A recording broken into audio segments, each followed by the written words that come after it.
going to start with going through the hydrant bag and just your general stuff that's in the hydrant bag that you might need. So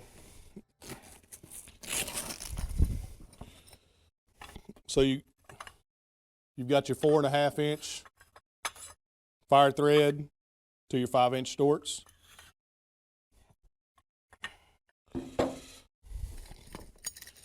You got your double 2.5 female, double 2.5 male.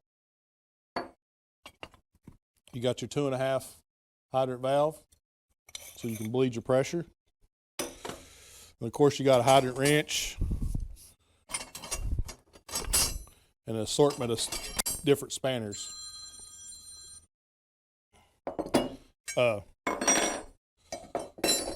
We also got a dead blow hammer, just in case you might need it in there. Now, normally, this is what, like engine 10, for instance, or trying to think of what else would do. The ladder, for instance, if you're tagging a hydrant, this is the way it's going to be tagged, would be from the hydrant bag itself. It's a good idea to always grab the hydrant bag off the truck, no matter what you're doing, no matter which truck you're on, because you don't know what you're going to need from this and what's not going to work when you get to that hydrant.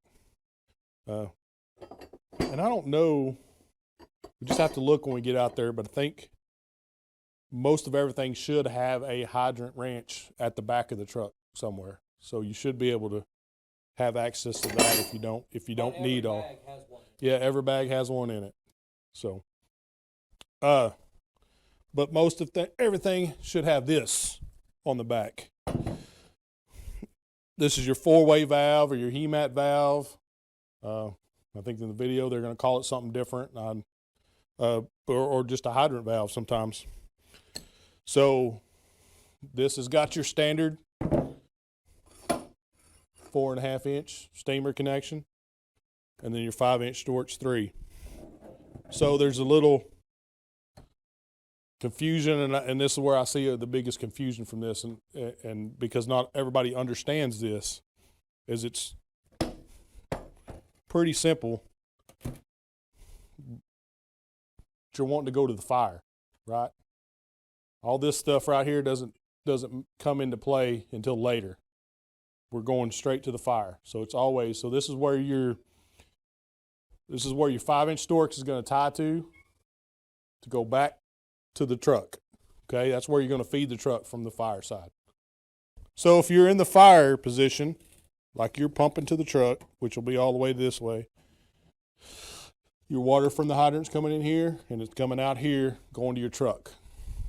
So say we don't have enough pressure for a yes sir, yellow knob on top, yes sir. So the yellow, y'all all see the yellow. Okay. So say we're pumping with the ladder, we don't have enough pressure, enough volume to get enough water out of that ladder. That hydrant's a good hydrant. You can come over here and you can tie in your short section here and a short section here. So you can go to the pump here, to the engine pump here, and you can come out the discharge side of the engine and come back in from the pump on this side. Well, then you would spin this valve around, open it back up this other way.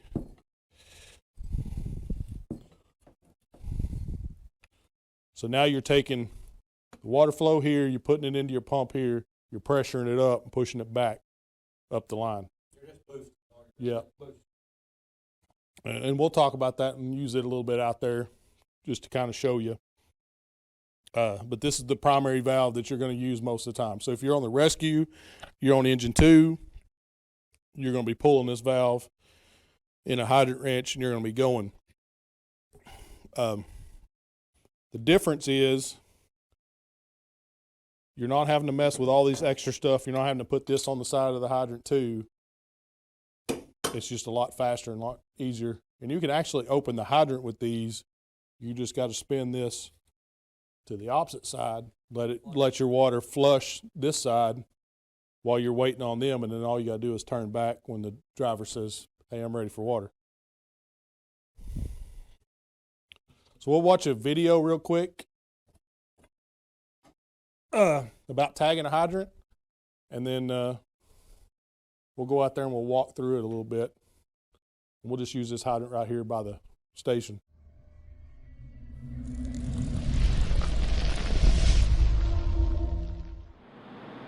Hey guys, Rob from Flow Event. Today we're going over one of the many ways to hit a hydrant. There are many ways to tag a hydrant. In different areas it may be called laying in, securing a plug, or hitting a hydrant. This walkthrough will show a basic way of completing this vital task. Depending on how your hose bed is set up, you may have a buffer section folded to allow for the working length to be stretched off the rear of the engine. Some other configurations include a smaller folded bundle or a doubled rolled length. In this case, the firefighter pulled the working length and then takes the hydrant assist valve to the hydrant.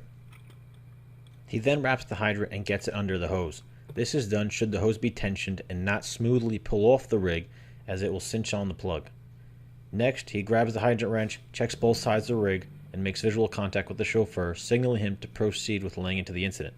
At this point, it's up to the firefighter making or addressing the hydrant to get everything going. The firefighter continues with making the plug. He takes off the steamer cap and flushes the hydrant. This allows for debris and anything that could be found in a hydrant to be cleared out prior to making its way down to your pump.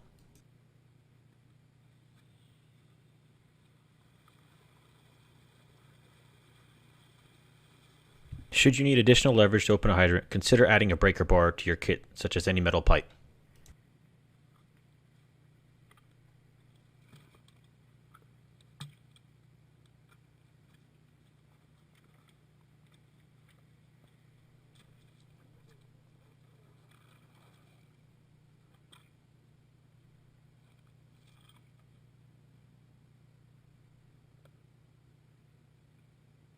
The firefighter continues with making the connection.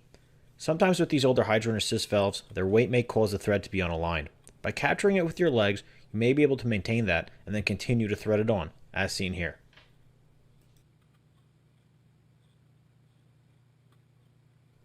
He then chases the kinks and waits to send the water at the request of the chauffeur.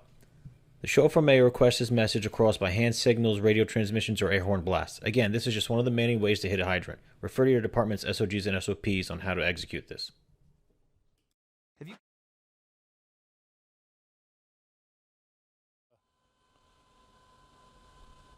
So if you're the driver, what's the first thing you want to do when you get off the truck? So you got guys getting, you got a guy tagging the hydrant, you got guys getting off the truck and pulling the line. What's the first thing you want to do? Yeah, you want to. Yeah, you want to. You don't want to worry about this until they yell for this. Go ahead and focus on getting your extra section.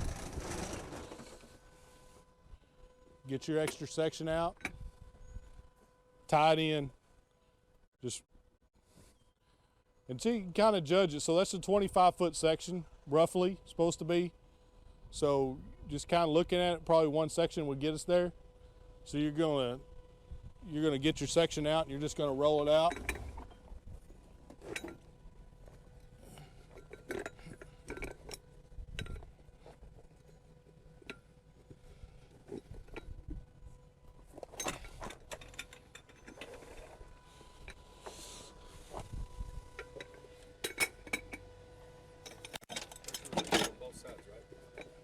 Yes.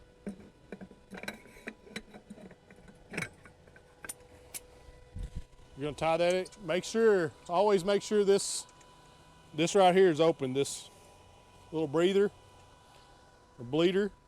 Because when you start getting pressure, you're gonna leave this open and let it spray water until you hear the air. Once the air's out of it and done, you're gonna close that back down. So we would keep that open, yeah. And then whenever he got water to you, you would crank it up and let it go. All right, so let's look at this. First things first, you pull up here, all right, and you're gonna pull that off. Where are you gonna go first? You're gonna go around this way, yes. Yeah, because you're in a bad spot. If you pull around here, you're going to pull this pole over and you're going to pull the stop sign down and everything else. So you want to make sure you got a good path to start leading yourself off. So Jacob, go ahead and pull it off. You need your hydrant.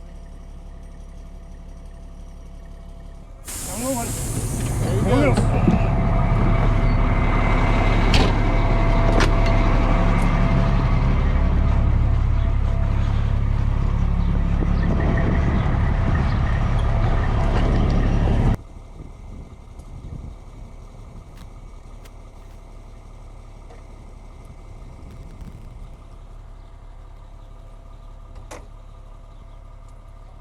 Time, pull it. So we got 2 sections to pull it. Yeah, or not necessarily 2 sections, or 2 folds per fold. So you're pulling 2 folds, so you got a little extra. Like that. Now you tell your driver to.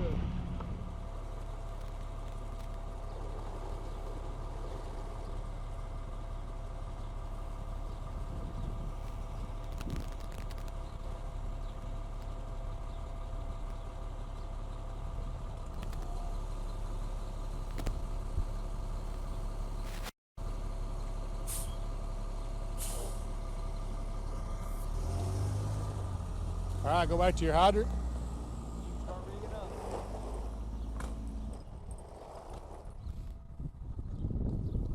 Now see how sometimes it pulls tight and sometimes it don't. It all depends on that load. Before it started pulling, you do not want to have your feet wrapped up in it when it does that. Yeah, for sure. It'll knock you down.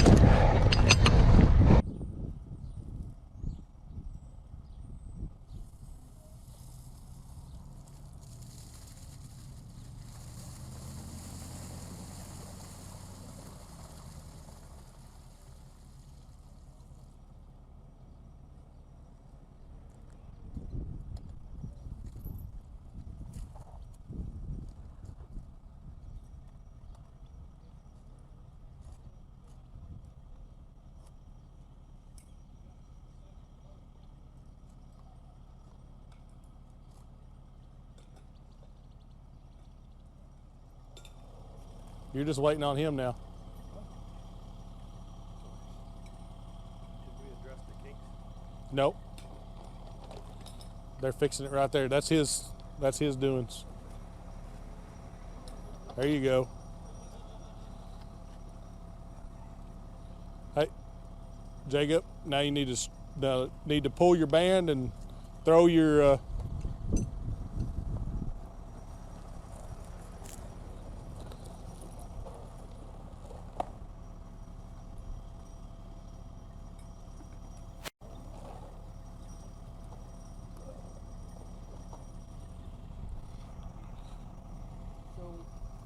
Do we pull the extra string off that we pull the hose off with? yeah, you need to pull the band on it. Pull the band? Yeah. You can do it after it's pressured, Okay. but you're just going to have to, it's going to be harder. Yeah. So while you're flinging it out, count. Yeah, you can. Yeah.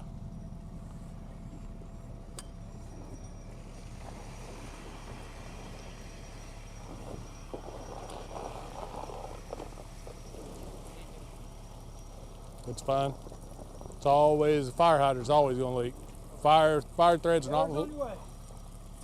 not supposed to be tight, and that's what should be happening right there. So that's his bleeder that we're talking about.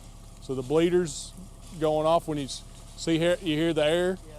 Once the air is done, you can close that bleeder off. It's quick for you? Yes, sir. Okay, now, that thing is open, open now. And then you can step over there and tell him you're ready for water. Okay, it's open. Open that up. There you go, all the way.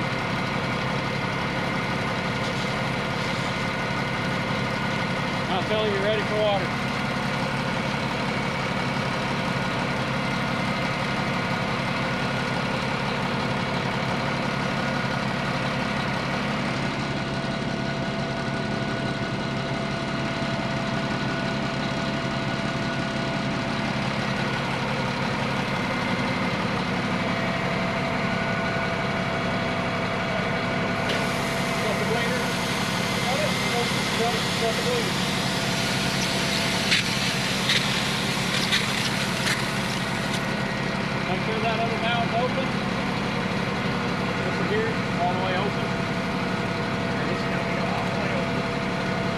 halfway open on this. Now look up here, pumps in gear. You're getting 50 off the hydrant. You're putting 100 out of your pump.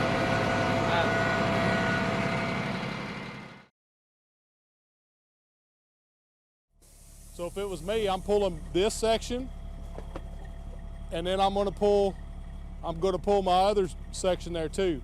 And what I'm gonna do is I'm gonna take this and I'm gonna flop it over itself and I'm gonna pull it off over here to the side. Okay?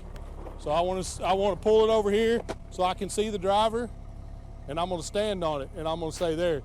Now you don't wanna put all your weight on it and put everything you got into it, because if he snags something or hits something, you want it to be able to just slide out from under you and you not have to. If you've got both feet on it, but put one foot on it, tell him to go, let him go. Typically, this is a short pull, so it's just got one section on the ground. If it was a longer pull, as soon as that first coupling hits the ground, then you're good to go pull and go do what you need to do. So.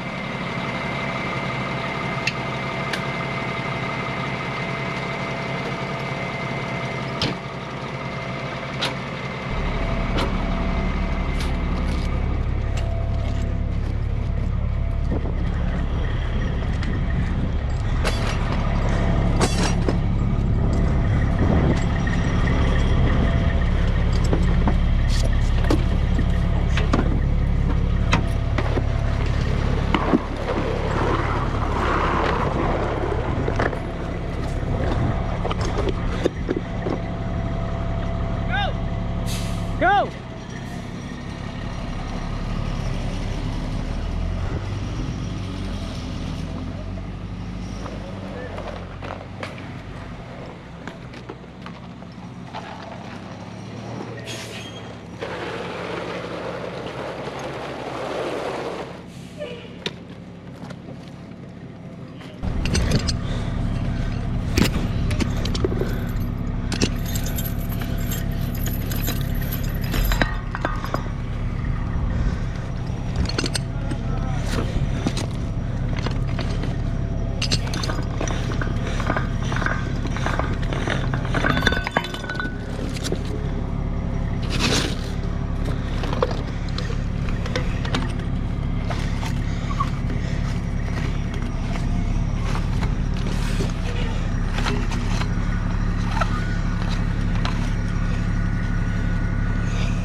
Open this valve.